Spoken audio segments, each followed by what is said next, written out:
Welcome to Coffee with Kim podcast. Right out of the gates. Welcome to Coffee with Kim podcast. I'm your host, Kimberly Krieger. I am the founder of the Fellowship of Extraordinary Women and of Kimberly Joy Ministries. And I am elated to be doing this podcast. I love doing it every month because we feature extraordinary women with extraordinary stories. But I'm a little extra excited this month to be featuring Ms. Kayley Bishop of Nashville, Tennessee. So welcome to the podcast, Kayley. Thank you for having me. Kayley, I thought of having you on the show during this season because of, well, there's lots of reasons. Number one, people who follow you on your social media, they get to see lots of sides of you. You share your faith, but you also share your incredible talent and your very goofy side. And not everybody knows how deep that well runs inside of you. And so I want people to see that deep, deep part of you, which is the part I absolutely adore the most, because you have such a hunger for truth and a hunger for righteousness and purity. And you're in such an ironic industry for what a hungry seeker of God you are. So that was a big reason I wanted to have you on the podcast, but also just to continue to showcase all the things that you're doing, where you're going, doors that God is opening for you. One of my favorite things about being a champion of women is truly celebrating women's journeys and their races. And I so celebrate yours. So guests who are watching the show or listening back today, I just invite you to celebrate Kayley's journey with me. If you are watching live on Facebook, you can put your comments, questions right in the comments, and some of them actually come through live. If you're watching us in the Coffee with Kim podcast group on Facebook, we can see your comments, or I can see your comments right here on the show. So you've never had a better opportunity to ask Kayley that burning question that you've had for however long. Kayley, we already have viewers saying hello, Kayley, hello, lovelies. So with that, Kayley, let's start with a little bit of your story. People know tidbits about your journey. They know that you've been on The Voice. They know that you're writing amazing songs, winning songwriting contests, and doors are opening for you to do your thing all over the country and the world. But people don't always know how this began for you. So tell us what made you take the leap to pursue a career in country music, and what role did your faith play in that decision? Ever since I was a little girl, I think my first memory of singing, I was probably about 2 years old. And Wow. so I don't really know if there was we always have choice, but I don't know if I really felt like I had a choice in the matter. It was something that was so compelling for me, even at a young age. And, my parents didn't really know what to do with me. And so they put me in camps, they put me in lessons. And Were you just flitting around the house singing all the time? Like, I just picture you doing that as a little girl, like spinning and singing and just like, what I are we doing probably, today? yeah, I probably was. I mean, I think growing up, I was still a little modest about it too. My parents would like bribe me to sing in public. And I'm just like, you gotta give me some warning. Like, I finally just told him, I said, look, I will sing, but let me know in advance when this is going to happen so I can prepare. But like on the spot singing, that was something I had to grow into. And even still, it's like when people ask me out in public, oh, you sing, just why don't you sing for me? And I'm like, hmm, like, what do you Who do are for you you? again? Yeah. Like you're an accountant. Do you want to do my taxes right now? Like that was the last thing. But yeah, I mean, that's just the butthole side of me. But um the normal side of me is like, yeah, it's a gift and I love sharing it. And, the gifts are meant for the kingdom. And, like at some point you grow into maturity, but, spiritually and just in life. And you understand like the best way to use your gift is to not use it for your own glory, but Mm. for the benefit of others. And so When I did would you figure that out? I would say probably in the last few years, because when you're on stage and you have a platform, it's so easy to be caught up with the focus being on you. And And then, that comes with just insecurity of, like, "How do I look? How do I sound? What do they think of me?" Which is all self-focused. It's all focused on self. And, not that we should just completely walk away from our appearance or walk away from how we're presenting ourselves, but I think the best thing I learned just in being in the music industry and having a platform in general is how can I walk on that stage and make it about everybody else, while not for Wow. the time I've spent developing my craft. I love how you said that, but it just begs the question. You know, you have this set of beautiful songs you've written with other really talented songwriters that tell stories about your life mostly, or a story from one of their lives. They're very personal songs that you write. And one of my favorite things is when you tell the story behind the song because people much more deeply connect with the song when they know the story. But how do you make that about them? Because isn't that again about you? One thing I've learned through songwriting is that the more detailed you can be about a story, the more memory recall someone else will have. It may not be their yellow dress that you're writing about. Say I write a song about a yellow dress and I'm talking about all the details of it. And then I finally get to the part of the song where I talk about the memory that I had in that yellow dress. Like maybe that other woman doesn't have a yellow dress, but she certainly has a memory attached to a piece of clothing, whether it's good or bad. And so I think through my own songwriting journey, I've found that the more details I have, even if it's my own story, it unlocks memories for other people and brings camaraderie to the things that they're going through. And so I just my stories and the crazy thing is like even my most detailed stories that I'm like nobody can relate to this technically. It always surprises me. People come up to me and like, "Oh my gosh, that's my life. That's my life. That's my life. That's Wow. my life." And that's when I'm really caught off guard by it. But So you're hoping that these personal stories and personal details will actually spark some kind of healing or revelation in the listener. So their life is impacted by your music. They weren't just entertained, they were maybe challenged in some way. I hope so. I think every song has a message or gosh, there's something in every song that I want to impart. Sometimes I just want to make people dance. Like I want to build a song that makes people excited and makes people joyful and want to dance. And then there's other songs where I'm like, I want this to be something that makes someone cry.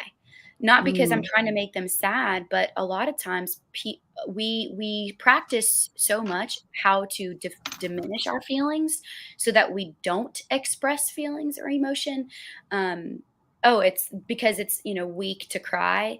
And every time someone cries in front of me, they're like, "I'm sorry, I'm sorry." I'm like, "No, no, no. This is really good because, something that you taught me a long time ago is we cry and that's actually anger being released through tears a lot of times. Like anger can be released through tears." And so for all the people that are so busy shoving their emotions down, like music tends to be a very good conduit for them to express themselves and release those pent up emotions that they have. And so when I go out on stage and I want, like every time I play, I'm like, my goal is to make somebody cry. I Not because love I want to make it. them sad, but because I want to give them an emotional release. That's what I say when I speak, and, for a while when I launched my speaking business, the kids would say when I got home, "How was it?" And I go, "It was amazing, 5 people cried," or like 10 people cried, and so it started to be, "Mom, how many people did you make cry?" And it was like and then one day, one of my kids was like, "Mom, that's kinda sadistic," and I'm like, "No, it's No. not." It's like you're saying, it's not to make them sad, it's not because you wanna hurt them, you know that tears bring healing, it is release, whether it's grief, anger, Yeah. fear, it's release, and the human body is crying out for release, and it's Yes. exactly as you said, people are stuffing, stuffing, stuffing, and where better to stuff your feelings than in a Nashville bar with beverages and people of the opposite sex. Like, I can't even imagine how much feeling stuffing is going on when you're playing out in Nashville, and here comes Kayley to make them all cry.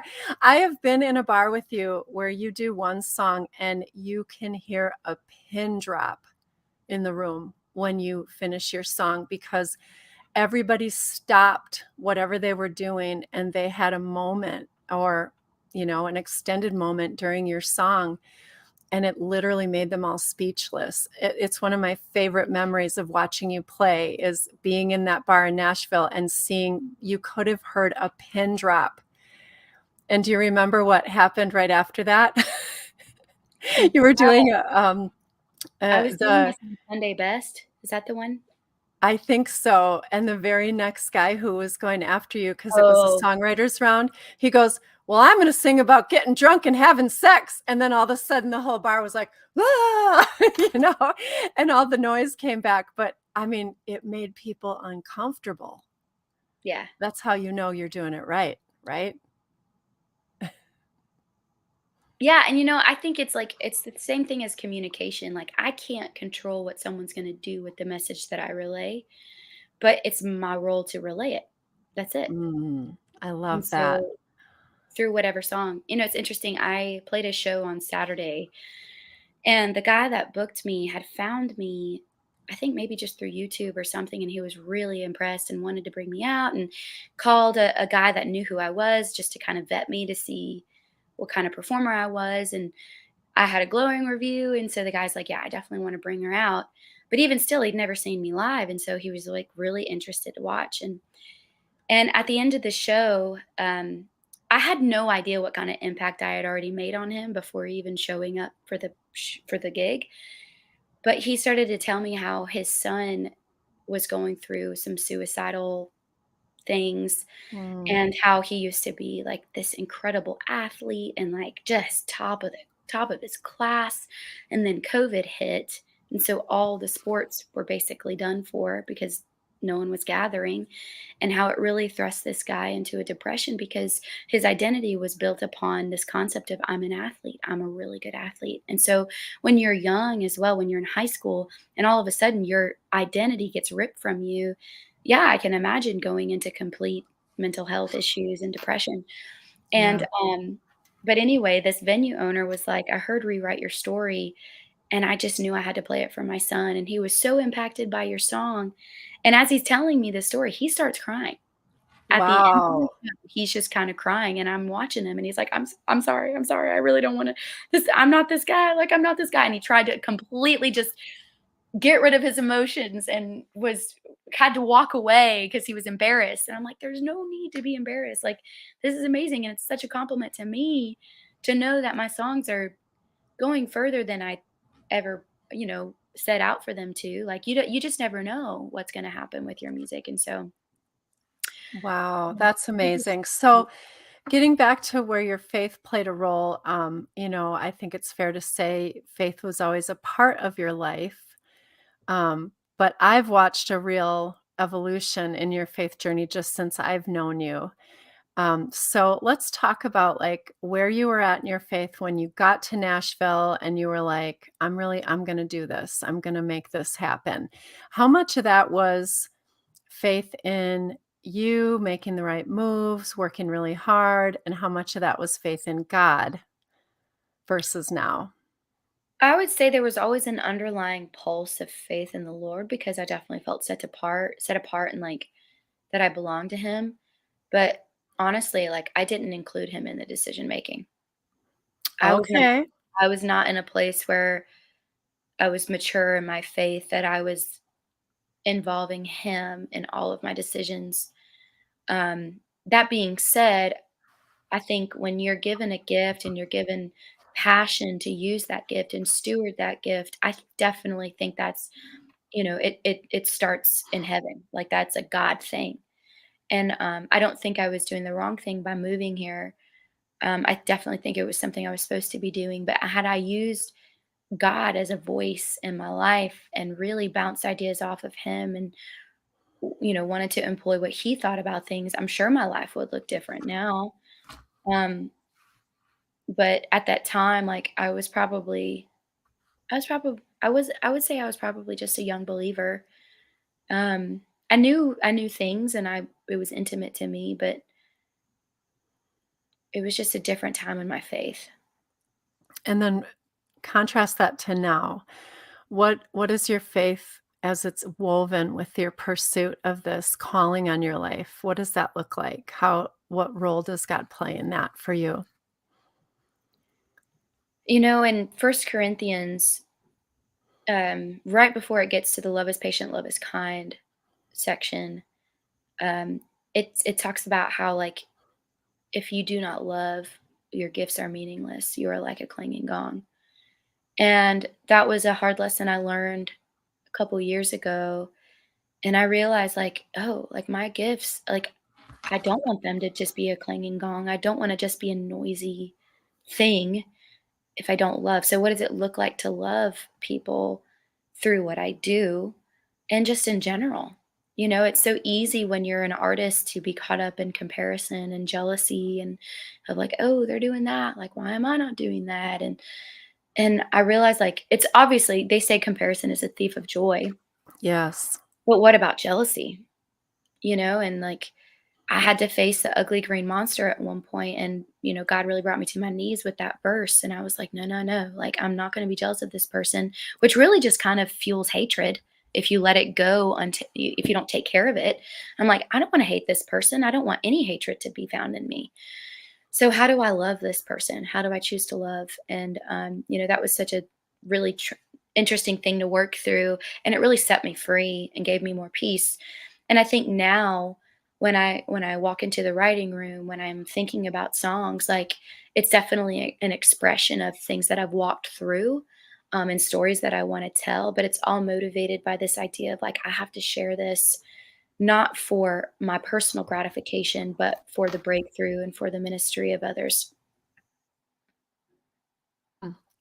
So, any industry that you're pursuing, any role in business or ministry is hinges on relationships, right? It's knowing God connecting you with the right people, divine relationships, divine encounters, divine appointments, all that stuff. But it's like I just said this the other day in a conversation, as much as God has assigned relationships for your life, so does the enemy.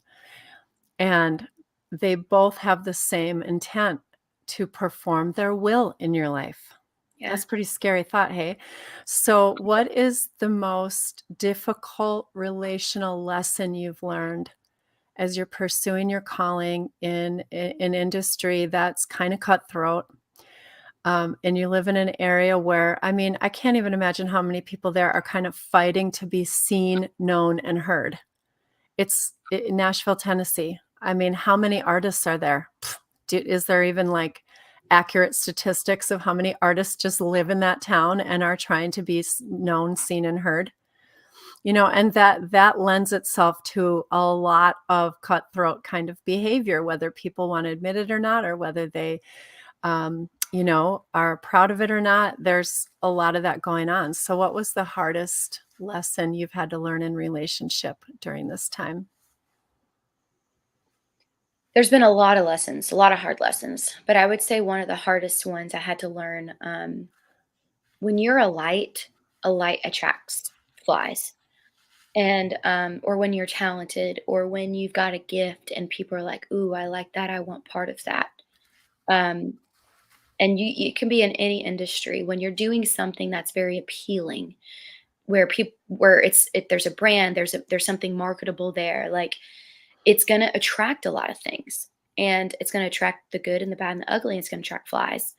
And I definitely have had a couple people walk alongside me, and in my naivety, me taking their support and their love bombing as, oh, they really love me and they want my success, but they wanted my success so that they could be bolstered and they could have power. And Mhm. and I had to learn that the hard way, because as soon as you start setting boundaries with those people, it becomes abusive. And Wow. um, and so I've had to learn the hard way of making alignments with people that really just wanted control over me, and through their loving things, seeming like things that they did for me that I thought was like, oh my gosh, they believe so much in me, which they did. Over like, oh, they're doing this for me and they're doing this for me, and then I become indebted to them. And then they start to use tactics like, oh, your opinion's not that great. Of like, oh, why are you making that choice? Of, oh, why you got to do this? Why you got to do that? And then me, like, it just became a power thing where my opinions and my artist voice became extinguished Wow. because I was then submitting myself to their opinions and their thoughts for my career, and then it becomes, "Oh, I can't do this without you." So now they have complete power and authority over my career and over who I am as an artist and as a person because I've allowed their opinion to be greater than mine, and I've submitted Mm. myself to them. And that was a really hard lesson, and I had to learn it a couple times, unfortunately. Wow. And so in the end, you found your voice.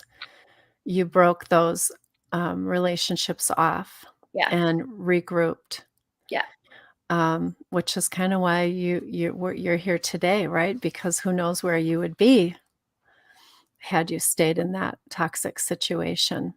yeah, and, it's a life skill of learning when someone loves you with strings attached or not, and if they're gonna support you whether or not they work with you. Mm. Like, are they interested in walking alongside and hearing your opinion and putting gasoline on your opinion to let it blaze in a good way? Or are they interested in, putting theirs on, like, as as I don't know. I guess I'm forgetting my words or losing my words, but what's their agenda? What are they Yeah. motivated by? Right, like, if you're on fire in your call, are they pouring gasoline that you burn brighter, or are they trying to extinguish your fire with water? Yeah, Because it somehow benefits them to you have for you to have less of that fire, which it just is obvious that something driving that isn't it's nefarious because anybody yeah, who loves you and has pure intentions for you wants to burn all the brighter, wants you to. yeah. And Yeah. it sucks, like when you're spending time with someone, and I was a loyalist in a bad way. Mm, Loyalty is beautiful unless you're loyal to the wrong thing, that's so true. and Wow. it really just takes you down a really bad road. And I remember there was a friend I was loyal to because I was like, "Man, I spent so much time in this relationship being friends with them and working with them, collaborating with them." But I always knew deep down that if I removed myself from collaborating with them, they would leave me, and they did. Wow. Wow. They did. Wow. So some of these lessons people don't learn until they're in their 40s and 50s and 60s. I feel like you're way ahead of the game. And do you feel that some of that is because you've had such a crash course in your field of choice and being plunged into this industry where there's a lot of self-serving people? Do you Yeah. feel it's kind of a crash course, or is it kind of just how the world is no matter what industry you're in? Yeah, I mean, I think people are gonna be power hungry no matter where you go. They're gonna want a platform, they're gonna want resource, and, they're gonna be cutthroat in order to get what they want, and, I definitely think I've been in a pressure cooker. God has really redeemed so much time in my life and, allowed me to but it's also being coachable. One thing I can definitely say I've been is coachable. Like, it all starts with humility. It all starts with, like, are you willing to take criticism? Are you willing to be coached? Are you willing to do the hard work, to forgive? Are you willing to forgive others? Are you willing to make peace and reconcile with others? Are you willing to ask for advice instead of being afraid that you're gonna be looking weak by asking for Mm, counsel? Are you willing to put resource into your mental health, into your spiritual growth? Are you willing to set boundaries for your time and saying, I'm not going to forsake meeting with the Lord? Are you going it's just like all these tactics that like I have employed that I can stand and say like I did this. But ultimately what I know I did was I just partnered with God. I partnered with God, and I'm looking for ways to continue to partner with him. He does all the heavy lifting. He makes the way. All I can say is that I partnered with him. I love that. And anybody can do that anywhere, Everybody can do that. anytime. No matter what your troubles, trials, or pursuits, you can partner with God. That's so good. Um, would you say has been your greatest faith challenge, either personally or professionally, or both? Hmm. Um, there was one relationship that kind of it was personal, but also it was also musical, and it was definitely one that it was almost an addiction of sorts. And I was far from God in that moment, or not necessarily far from Him. I felt Him very close, but I had my hand up to God because I wanted this relationship so bad, and I just knew that God wasn't for it.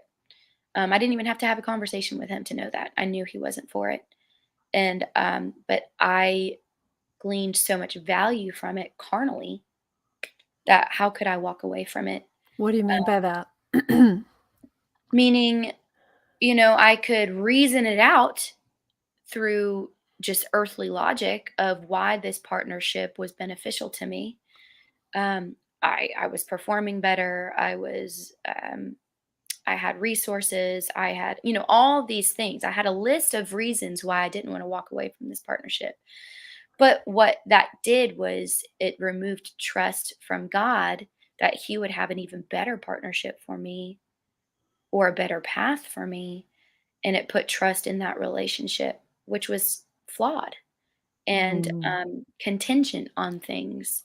And ultimately, a, um, a point of heartbreak and loss and shame and guilt. And I was settling for that instead of settling for something peaceful and supernatural and heavenly. And but I God can make anything good.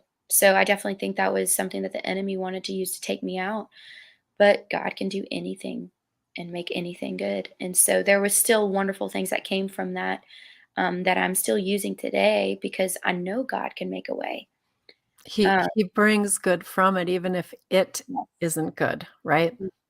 um, and the victory that I've been able to walk in since leaving that behind and like really throwing myself off the cliff and dying to myself in the hardest way to really just honor God and honor God's truth and honor and be loyal to the right thing, which So was that sounds like that was a faith crisis for you both personally and professionally.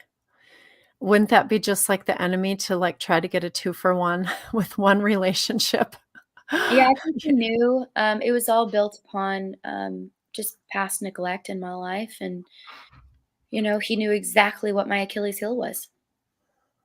So he Wow. went right there for it, and it got me attached for a really long time, and, it was definitely the hardest thing I've walked through in my life. So, on that note, what would you say is the hardest thing that God has asked you to do that you have said yes and obeyed Him and did it, even though you didn't want to or you felt it would be virtually impossible? It was that. There was a season where I was, like, just begging to be a year out. Like, whatever day it was, I was like, "Can I just be me a year from now? Because I don't even know how to walk through this year. I can't see Meaning, like, after that relationship ended? Is that not what even you knowing not even knowing what the future was holding. I just wanted to Mm. be in the future because I couldn't see how I was gonna live through my present. And, but it took big doses of obedience, and I will definitely say I could not do it on my own. This was not, "Oh, a Kaylee in her natural self is able to obey." This was, "Oh, Kaylee has to call on the Almighty to impart heavenly strength and wisdom in order for me to make the right choice." I had to invite God into the process and go to Him, and every single time I did, He gave me strength that was just from straight from heaven to walk away, to do the Mm, right thing. so walking away was that hard choice, that was that hard thing God called you to do eventually, Yeah, that you didn't and it know how wasn't you were gonna do it. it was doses of walking away. If I walked away once and then I wanted to go back, and then I walked away again and wanted to go back, and, Mm, breaking off soul ties and breaking off, bad habits and clearing out my internet cache so that I wouldn't have the memories to constantly remind me of that thing, and wow. it Boy, was somebody out there needs to hear this right now, that the number one thing holding your future back is your past. Leave it there. Leave it there. Leave it in the past like Kaylee did. I'm still purging. I'm purging things from my marriage. I'm purging. It's a process because it's like, why do we hold on to things? What's the purpose? Like, is it a plan B? Or is it, I think for me, I was like, oh, I want the memory still. But why do I want the memory still? Mhm. I still got the memory. And even if I forget, I can always go to the Lord and be like, hey, will you bring up a memory that I need to be healed from? And he'll do it. But like why am I living for these remnants, these pillars of salt from the past? Wow. Wow. So, I mean, that's really hard in the moment though, because you do feel like you're giving away a part of yourself because your history is kind of part of who you are. But what's on the other side of that? Like, we always focus on what's bad about it and what's hard about it. What's the payoff, Kaylee? To Well, do this purging, to get rid of the pictures, to get rid of the furniture, to burn the letters, like whatever that thing might be for whoever's listening today, what is the payoff? from the career perspective as a songwriter, songs. And you know it's funny because I was holding on to those things for songs. I'm like, "Oh, Wow. I don't wanna get rid of this journal. I don't wanna get rid of this journal that, like, carried all of my heart things because, oh, I know there's songs buried in it. There's songs all over it." And that's true. There were songs, but what's the toll that it takes to go back to that place in my heart and in my mind in order to get something creative? And why am I dying on that hill and limiting the belief that I could have greater songs in my future if I just leave the past behind. You know, Wow. I wrote a song recently. John, I wrote a song recently, called "The Couch," and it's not completely perfect and finished yet, but, I realized that I still had my marriage couch, and so many negative memories were attached to it, and I realized every time I sat down on that couch, I'm like, I don't like this. And I was studying Genesis, and in the Word, I felt like God was saying, well, what it said was like, leave your belongings behind, for the land I'm about to take you into is the greatest land of Egypt. Was the verse? I think it was Exodus like 45. And I just definitely felt like God was talking to me in that, saying, hey, you brought something into your current present that you were supposed to leave behind. And I'm like, oh shoot, what was it? And I turn around and it's my couch. And, it was like every time I sat on the couch, it was like this little, like, annoying buzz, but I just disregarded it because I'm like, "I don't wanna spend money on a couch. This couch looks good in my house. I bought this couch. I designed it. This is my couch." Completely disregarding the fact that I had all those negative memories attached to it. And so then I set out to buy a new couch and look for a new couch and, like, I gotta get rid of this thing. And that became a song. I, like, went into a songwriting session the next day. I said, "I kinda wanna write a song about my couch." What they say. They just they hurt me because I bring my stories into the right. Talked about what I read in Genesis. And I'm like, and and this person was Jewish that I wrote the song with. They're not a believer. And so, I mean, well, they don't believe in Jesus. And so, but they can understand Exodus, and they can understand the idea of like leaving something behind that you brought into your past. And it's like I never would have had that song had I not gotten alone with God. I'm like, I just need to trust him because he's called me to this station. He puts me in a place of telling stories. I never I never saw myself as being this like impactful songwriter. I just always saw myself as a vocalist. And then I step into this realm of songwriting and then what it looks like to hone that muscle and learn the craft. And now here I am writing about my God revelation. And, like, why would I not trust him to fill my idea tank? Amen. I mean, he's the creator. Like, The who's creator. more creative than the creator? And to think, "Well, I don't have good ideas, unless I cling to my past," is so it's so limiting. So Um, I limiting. love I love what you're saying, and I love how empowering your songs are. Like, I'm thinking of "Rewrite Your Story." I'm thinking of, what's the name of the song you wrote to your 21-year-old self? 7. "Hold On, Honey." Hold On Honey. Oh, yeah, Hold On Honey. Hold On Honey, and some of your other songs that clearly they were born out of pain. Like the pain is in these stories, you know? It's not that they're void of pain, but the message is hopeful because of the fact that you've pressed through your pain and you've come out on the other side. Even your song 7, which is a true and very compelling, sad song about your 7-year marriage that was over in 7 minutes, and what 7 is supposed to mean, and now what it means to you. It's still empowering because you see the symbolism of the 7, and it's like a song about your freedom in a way, you know Yeah, what I mean? And, I think, yeah, the world has a lot of sad songs that leave people hopeless, and you're in an industry that maybe they don't want you preaching the gospel through your music, but yeah. you're preaching something, and you're preaching and you're exchanging something with your audience. Is it possible for an artist, especially a songwriter, because that stuff is coming out of your soul, is it possible for an artist not to transfer their own personal journey to their audience? Um, that's a great question. Well, I think it's like, how honest are you? Are you authentic in life? Because if But you're I'm even authentic, thinking of the verse that says, "Out of the abundance of the heart, the mouth speaks." Like, yeah, even if you're not being authentic and honest, your truth, your reality is going to come out of your mouth or your fingers through that instrument, or right in some lyric. And people, it's like people it's true. feel a little I can see someone's story and their lack of authenticity because I'm like, they don't even know what they think of themselves.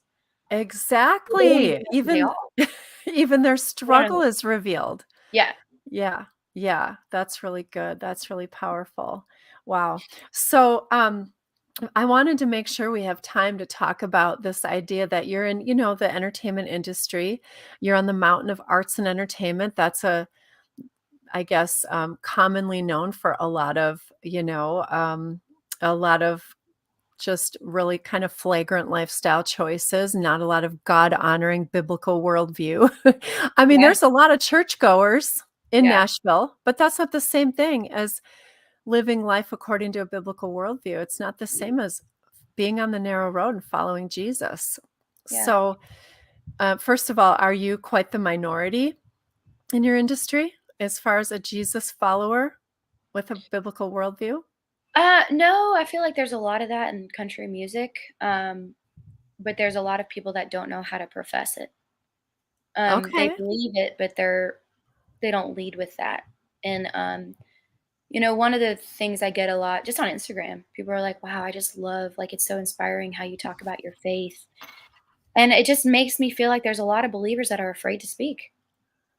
They're so afraid to walk in who they are because they haven't I don't know, and I'm just not afraid anymore. Even more so now, like it's so easy to cater to what the industry wants or what the industry standards are.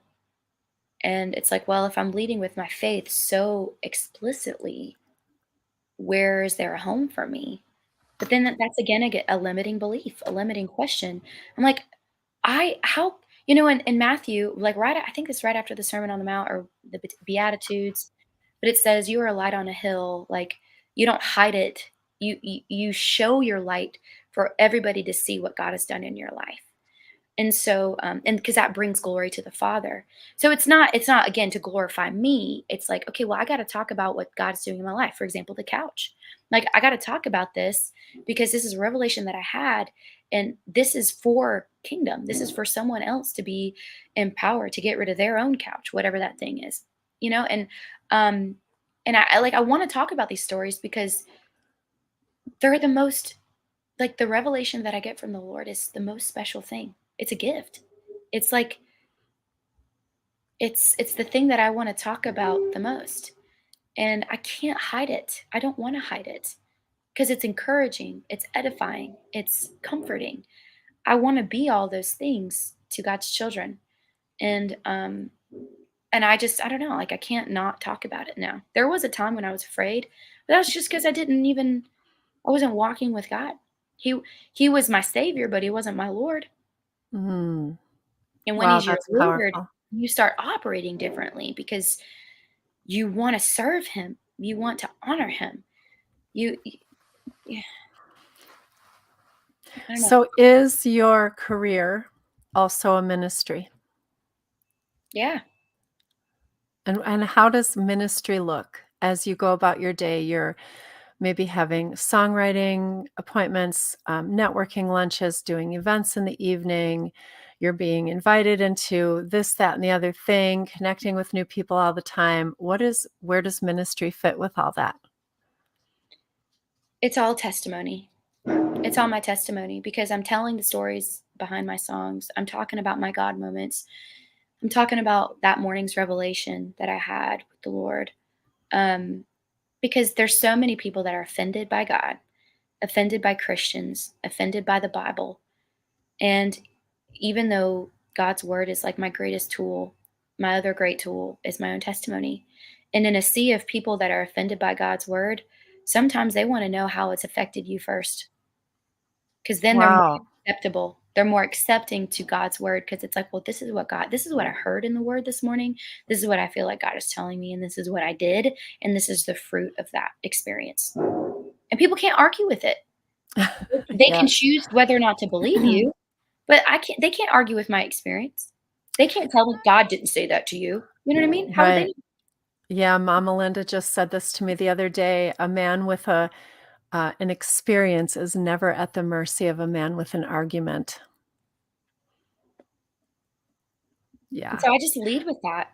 And, I'm sure it's overwhelmed people at times, but most of the time people are very accepting and, they're inquisitive. They're like, "Well, I wanna hear God like that. How do you hear from him like that?" So you're in a sense, I mean, to use a biblical word, you're kind of discipling people as you go throughout your days, weeks, months, and years.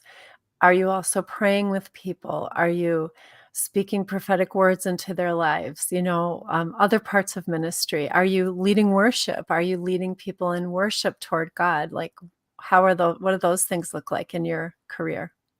I would say all of those are I would say I'm engaging in all of those things. There are certain things that I could be engaging more in, but I love calling out what God sees in people. When I can look at someone and just knowing their name, because there's power in a name, like, what is their name? What does their name mean? Like, who did God say they were in the very beginning? And because at the end of the day, everybody wants to be seen.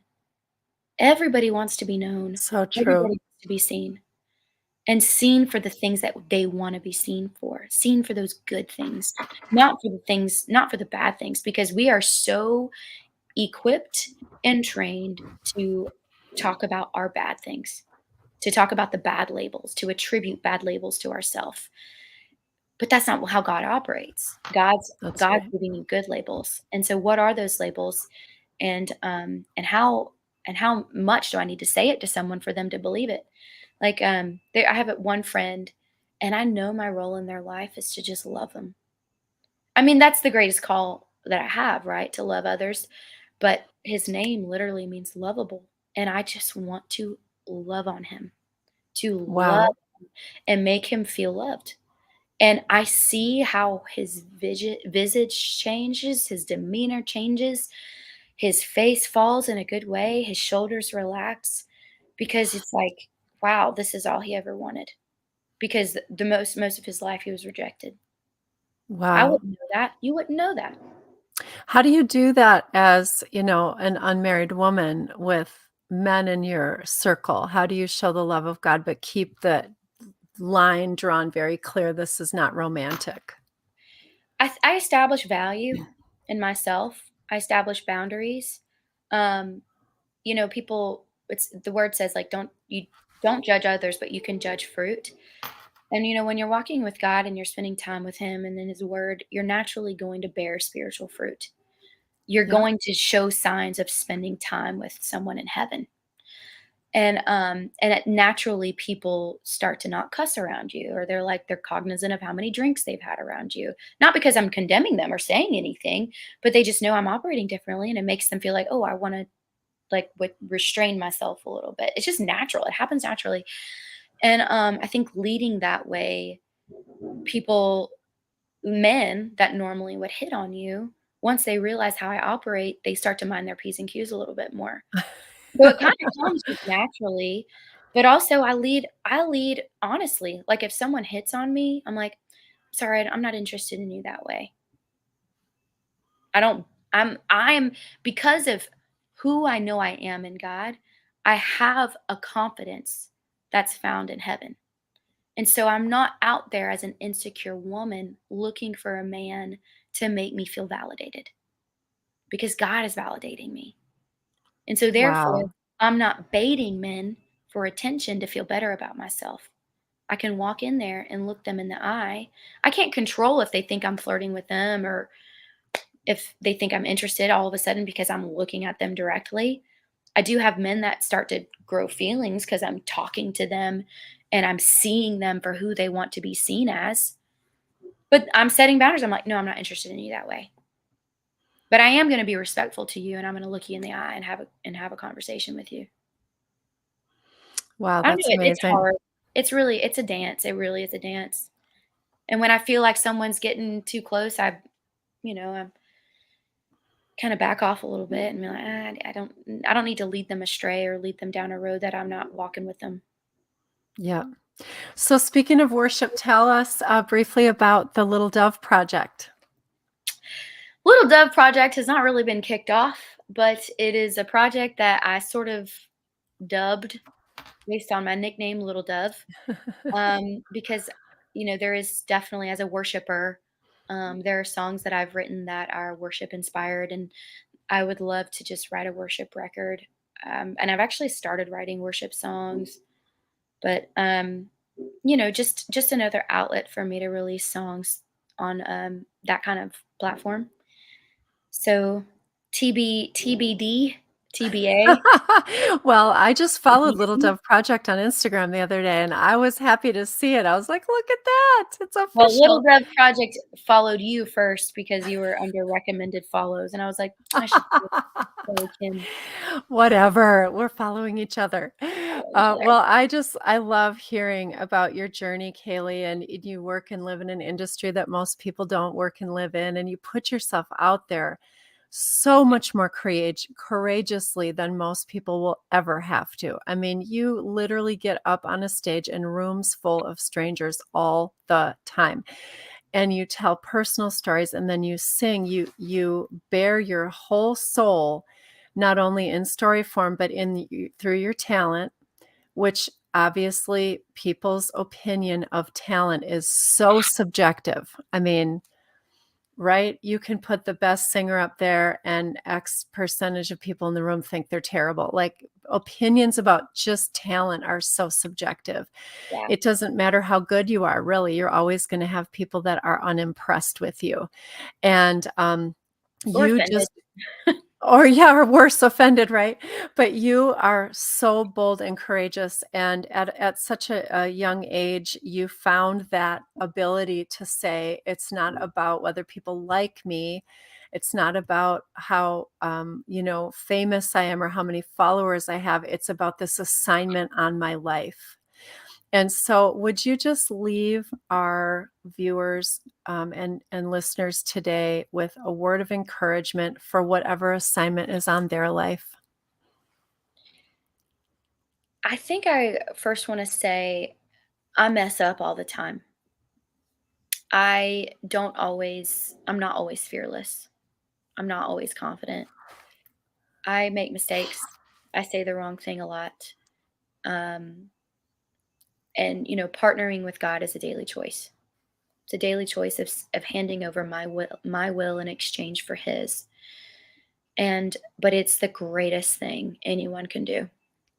No matter what you're working on, no matter what your career is, maybe no matter who you're responsible for, like partnering with God and being an investigator of who He is, what His Word says, how He communicates with you, being an investigator in all those ways, there is a treasure trove there.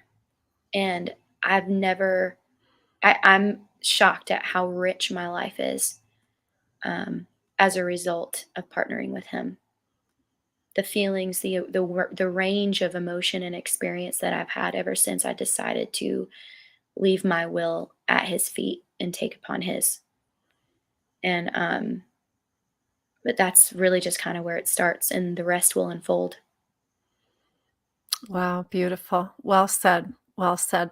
For those of you who want to worship with Kayley, she will be again leading worship at our conference this fall, Saturday, November 4th at Brookfield Conference Center here in Wisconsin. The Kimberly Joy Ministries Conference. Our theme this year is yes.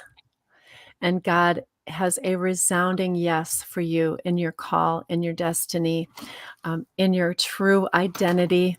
And Kayley really exemplifies that, and she also just slays in worship. So so don't miss our event this November. Follow Kayley on socials. She does come to Wisconsin periodically to do concerts and gigs and to play some of her original music, which is absolutely dynamic. And bring Kleenex if you come to hear her, whether it's worship or not. She'll move you. She'll move your soul. She might even move you to action. Kayley, thank you so much for saying yes to being on the podcast. It's my pleasure. I wasn't super goofy today, but I don't know. Like, I think I'm just in a very interesting mood. Yeah, you're in a introspective mood, but that's okay. I asked you a lot of introspective questions. All right, guys, well, we're going to let you go for today. As always, be extraordinary and tell your story, and we will see you next time on Coffee with Kim podcast. Bye, Bye. everyone.